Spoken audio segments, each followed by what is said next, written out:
अच्छा काज़मी साहब, देखिए पोजीशन ये है कि अदालत की तरफ से कुछ हो रहा है, ज़ाहिर है बेंच बना, फिर बेंच टूटा, फिर बेंच बना, फिर बेंच टूटा, फिर एक नया बेंच बना, और यूं महसूस हो रहा है कि चीफ जस्टिस साहब पाकिस्तान जो है वो ईद से पहले पहले ये फैसला देना चाहते हैं। गो अब ये मुमकिन नजर नहीं आ रहा, क्योंकि उसकी वजह बुकला ज्यादा है और उन्होंने बहुत अभी जरा करनी है। अब तो फरोग नसीम साहब भी आ गए हमें, जो पहले खिलाफ थे आज हक में पता नहीं किसके खिलाफ थे, पहले गलत थे, अब सही हो गए। अब हो सकता है ऐसा हो, बगैर प्रेस कॉन्फ्रेंस के ठीक हुए हैं वो, इसमें ये देखें। अच्छा, और उसमें अब इस साइड पे वो है, और दूसरी ये एक पोजीशन है, दूसरी पोजीशन फौज की तरफ से है, और इससे पहले 2 मरतबा पोजीशन ले चुके हैं। एक स्पेशल कोर कमांडर्स की मीटिंग थी, फिर फार्मेशन कमांडर्स की मीटिंग थी, आज फिर ISPR ने क्लियरली कह दिया। अब अगर मामला सेटल नहीं होते तो फिर एक नई जंग शुरू हो जाएगी।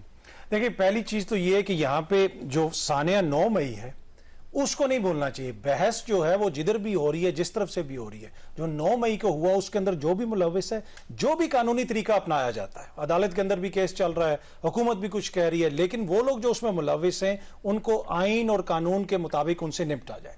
दूसरी बात, जो आज DG ISPR साहब की प्रेस कॉन्फ्रेंस थी, उन्होंने बताया कि अफसरान के खिलाफ भी कार्रवाई की गई है। देखें, ये एक रूटीन का मामला है, जो फौज के अंदर एहतसाब का अमल होता यह है कि आम लोगों को पता नहीं चलता। इसी वजह से उनको फ्रस्ट्रेशन भी होती है कि हमारे जो इदारे के अंदर चाहे कोई लेफ्टिनेंट जनरल लेवल का अफसर भी है, वो गलत करेगा तो उसका एहतसाब होता है। दूसरी तरफ क्या होता है, आपने देखा, हम देखते आ रहे हैं मसलसल। तो एक ये भी फ्रस्ट्रेशन है कि अगर हमने तहकीकात करके ये चीजें इस जगह तक पहुंचा दी हैं तो आप लोगों ने अब तक क्या किया, इसलिए कि जो उस दिन हुआ वो कतन काबिल कबूल नहीं है। तो ये इसी वजह से जो पाकिस्तान की आर्मी है, दुनिया में उसको बेहतरीन आर्मी वैसे नहीं कहा जाता, एक उनका निजाम है, सिस्टम है, और ये एहतसाब का कॉन्टिन्यूस अमल है जो चलता रहता है। अब बात यह है कि जो बहस हो रही है सुप्रीम कोर्ट में, मुझे मायूसी हुई, मेरे दोनों दोस्तों ने भी इस पे बात की, क्या फिर ये कोई नाई की दुकान पे बहस होगी कि लोगों का ट्रायल किस तरह? ये अदालतों के अंदर ये एक कानूनी नुक्ता है ना। जवाद एस ख्वाजा जो हैं वो खुदा ना खास्ता क्या नाबल्द हैं कानून से, आइन से, अगर वो अपना लेके जाएंगे वहां पे। लेकिन जो कोड ऑफ कंडक्ट है वो ये कहता है कि कोई साबिक चीफ जस्टिस जो है वो लिटिगेशन में नहीं जा सकता, पहली बात तो ये, और वो चीफ जस्टिस रहे हैं साबिक, और वो लिटिगेशन नहीं कर सकते। और दूसरी बात यह है कि जब वो खुद चीफ जस्टिस थे तो उस वक्त ये सब कुछ कर सकते थे, उस वक्त उन्होंने नहीं किया।